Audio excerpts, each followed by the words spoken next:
Hello, hello. Good morning. Uh, it is April 24th, 7 a.m. in the morning. Um, Daily brain dump. This is not a pre-gym check-in because I'm not at the gym. I'm in my office.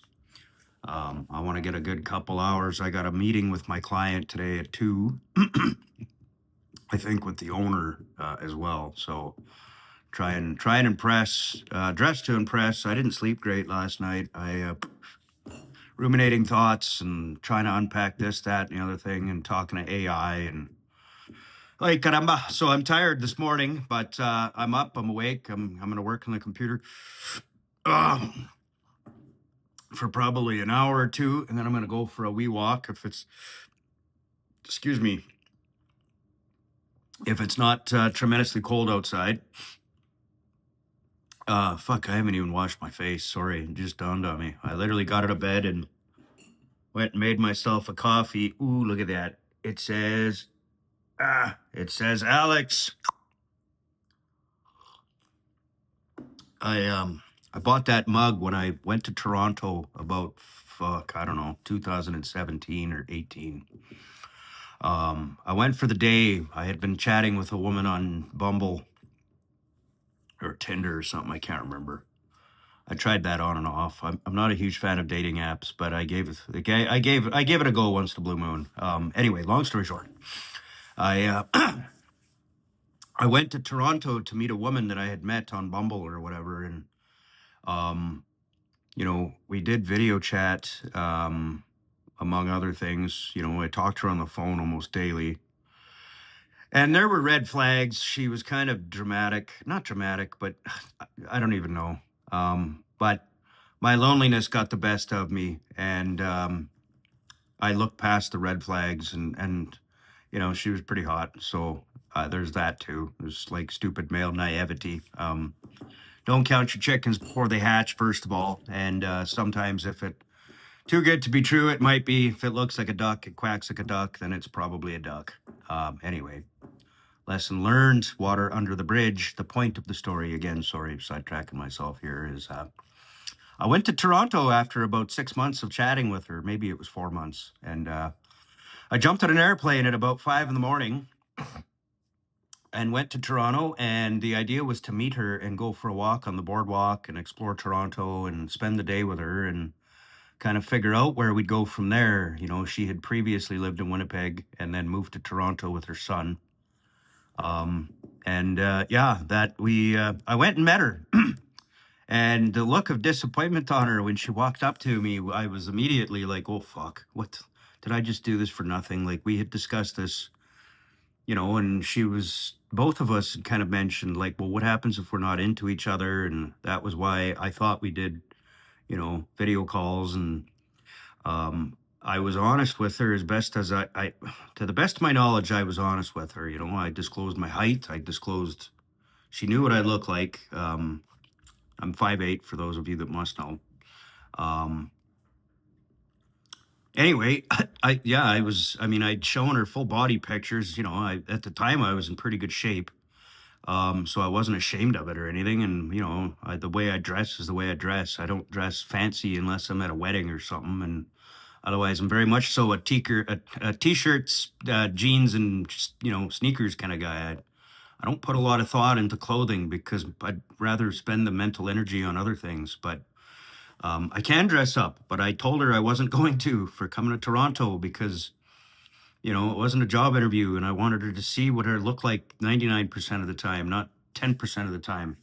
Anyway, when I met her, she literally kind of looked me up and down and rolled her eyes in disgust. And I kind of chuckled because I realized right away what was happening. Like, holy fuck, did I just spend $400 and fly 1,500 kilometers or whatever to Toronto to walk around Toronto and have this woman fucking decide that she's no longer interested in me? Which was fine because I had prepared my nervous system for rejection. I went in there expecting it not to work. But the way she did it, that caught me off guard, man. She literally sat there and stared at a wall, wouldn't make eye contact with me, and I reassured her several times, like, look, it's okay. I'm not mad. I flew all this way. Like, we should at least spend some time together, and I'll treat you out to lunch or whatever. And, I was trying to be mature about it. And anyway, she wanted nothing to do with it. So she was like, I have to leave. And literally left me in the restaurant after about 5 minutes of conversation. Maybe it was 15 minutes. But the cleaning lady behind me heard the whole conversation. And when she left, I kind of turned around and was like, holy moly. And I looked at her and I was like, man, you heard the whole thing. And she's like, yes, sir. And I was like, that must have been like watching one of the worst TV dates or something that you'd ever see, eh? Like, that was awkward. And anyway, we both had kind of a chuckle and shared a moment. And I wished her, the cleaning lady, well, and was on my way. And I just kind of explored downtown, what is it called? Eaton's building or whatever. Eaton's mall, or downtown Toronto is really neat. Toronto reminded me a lot of like Winnipeg, but upscaled or upsized. All the buildings, the architecture is the same, and the streets and the people and everything about the city was very much resonant of Winnipeg, but at a grandiose scale. Winnipeg is small. There's less than, I don't know, 800,000 people in the city, maybe. In the whole province, there's maybe 1.5 million, if that. Anyway, so yeah, that's my story of where that cup came from. I was in the gift shop of Riley's Aquarium,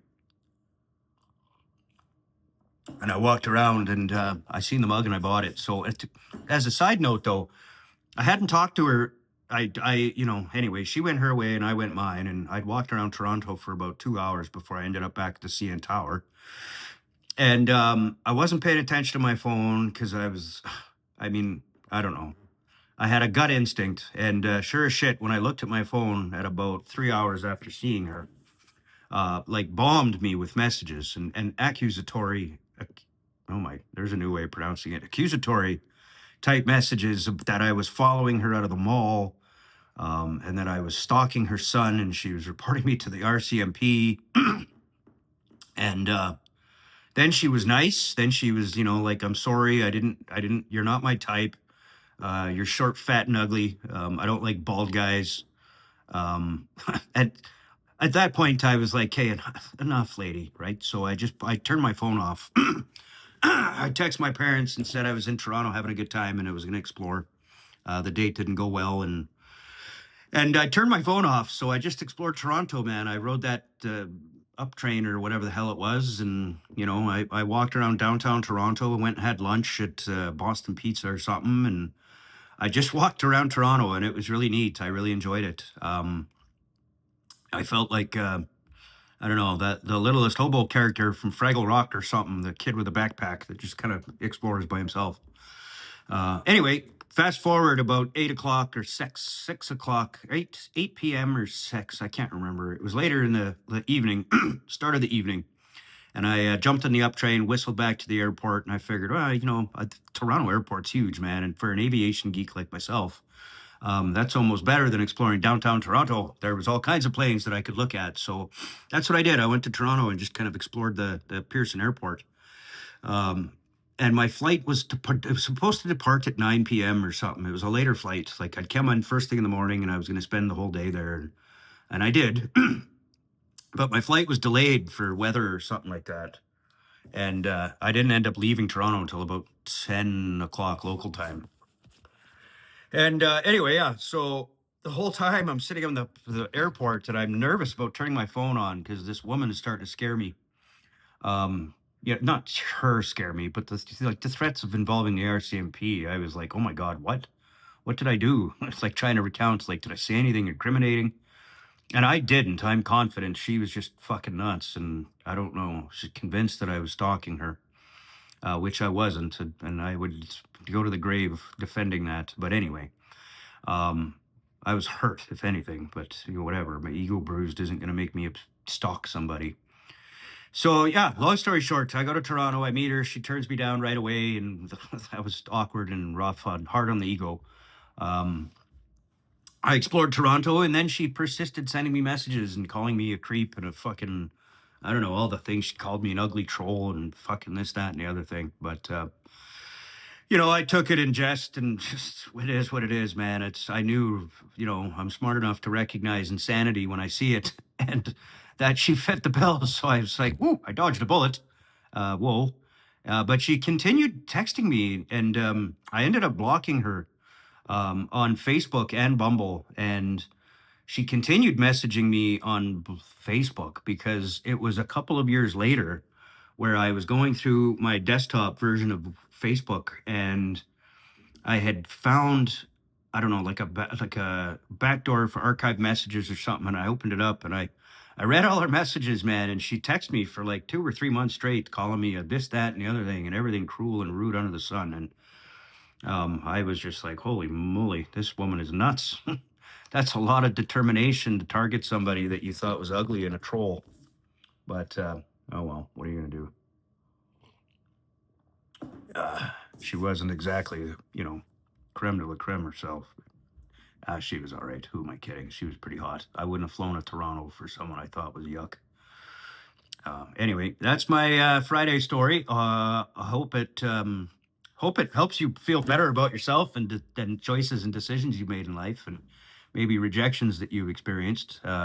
Lord knows I've had more rejection in life than I've had success, but that's what builds character and thick skin, right? Or maybe it's a thick head. Fuck, I don't know. Anyway, yeah, I remind myself of that story sometimes when I'm feeling kind of beaten and down. I'm like, man, Alex, if you made it through that, holy moly, like, that was rough. That was anyway.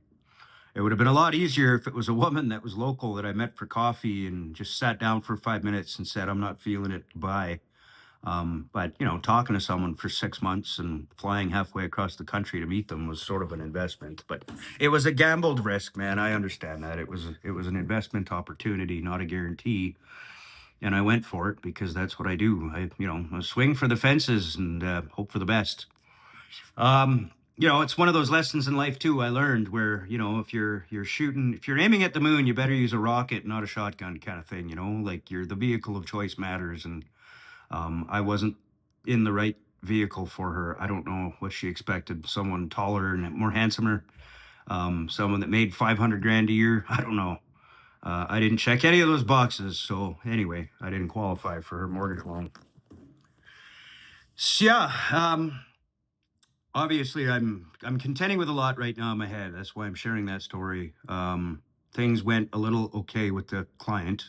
They did pay me, not all of it, but half of it, a little less than half. And I mean, it's significant, man. It makes a difference in my life. So it looks now what's happening is they're going to just pay me every Thursday. So I'll have to get this work done for Monday and bill them Monday. And I'll have to just keep the billing amount consistent so that I know where they are in the pay cycle. So I don't have to track the invoice numbers because it's a bit of a pain in the ass. But that's been really stressing me out here over the last week. Their lack of communication and lack of payment. I was a little paranoid that I was getting fucked over, but they've held up their end of the bargain. So now to this morning, I woke up early, and that's what I contend to do. Get my end of the bargain done. So this is a quid pro quo relationship. That's the way relationships are supposed to work. It's not me, me, me. It's you, me, you, me, you, me, or me, you, me, you, me, you. And no, I sound like a cat. Me, you, me, you, me, you, me, you, me, you. Anyway, I'm a dork. If you embrace loneliness, you got to sort of be a nerd and enjoy talking to yourself, which is ultimately what these videos are a lot about. Is getting comfortable talking to myself on camera. The only thing is, unlike the thoughts in my head, there's potentiality for someone to see these, and I usually get about 2 or 3 hits on each of my videos, so I know someone else is watching it. Hi.